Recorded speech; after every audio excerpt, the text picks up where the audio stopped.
Messieurs, dames, bonjour et bienvenue dans ce tutoriel AutoCAD. Aujourd'hui, je vais vous montrer comment créer et comment dissocier un bloc ou plusieurs sur le logiciel AutoCAD. Donc pour ce faire, nous avons ouvert un nouveau fichier avec des dessins déjà réalisés. Donc là, nous retrouvons d'ores et déjà un bloc porte ici même et nous retrouvons une autre porte ici qui n'est pas encore en bloc.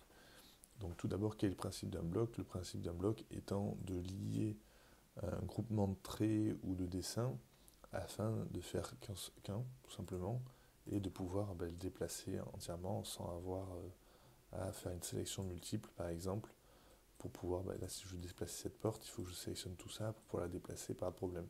Le fait d'avoir un bloc, ça me permet de juste sélectionner celui-ci, de lui donner en plus un nom de référence et de le déplacer entièrement, ou alors de le modifier directement lui-même. Donc là, vous voyez par exemple, c'est le bloc porte 01. En double-cliquant, comme ça, je peux avoir accès directement à celui-ci. Donc comment réaliser un bloc? Déjà, il peut y avoir un bloc dans un bloc. Donc là, par exemple, si je veux que ces poignées fassent partie d'un bloc, mais que la porte en elle-même en soit un autre, en intégrant celui-ci, il est tout à fait possible. Donc par exemple, je sélectionne toutes les poignées. Donc là, je fais clic droit, je sélectionne tout. Hop, je tape la commande groupe. Vous voyez?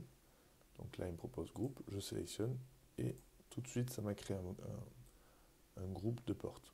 Un groupe, oui, de poignées de portes. Donc maintenant, si je veux l'associer en plus au châssis de la porte, donc je sélectionne le châssis de la porte, plus celui-ci. Donc là, oui, j'ai sélectionné le groupe plus le reste. Je recommence ma commande groupe. Hop.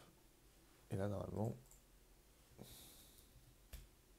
il m'a fait un groupe porte avec et la poignée, et la serrure, et la porte en elle-même. Donc vous voyez maintenant, si je la déplace, j'ai juste besoin d'une sélection, et je peux déplacer celle-ci en un seul coup. Pareil, je peux mettre bien sûr ce groupe dans un calque en double-cliquant s'il faut, je peux créer un nouveau calque, le mettre dedans, lui attribuer une couleur, etc. etc. Donc là par exemple pour prendre magenta, changer le type de trait en fonction du bloc, etc. Ça, il n'y a pas de problème. Maintenant que les blocs sont réalisés, donc là par exemple on a un bloc porte, là aussi,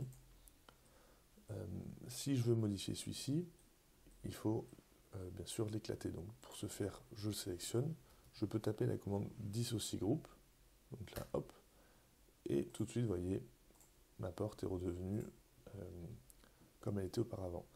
Sauf qu'auparavant, effectivement, j'avais déjà un groupe dans mon groupe, donc celui-ci est redevenu comme à l'étape précédente et pas encore dissocié. Donc si je veux dissocier ça aussi, il faut que je revienne le sélectionner, que je refasse la commande dissocier, et je peux dissocier le groupe. Voilà, donc là maintenant c'est bon, tout est dissocié. Je peux bien sûr le regrouper à l'infini, groupe, tac. Il est possible des fois que le bloc ne veuille pas se dissocier, donc dans ce cas-là, il est possible de faire aussi décomposer, qui permet tout simplement de absolument tout décomposer. Et là, vous voyez, maintenant, c'est plus un groupe non plus, ça marche. Les deux commandes fonctionnent. La première étant d'abord dissociée, si elle ne fonctionne pas, passer par décomposer, en fonction des différents éléments que vous pouvez avoir. Attention, les groupes sont quand même différents des XREF, c'est pas la même chose, mais un XREF peut être un groupe. Vous verrez ça dans une autre vidéo.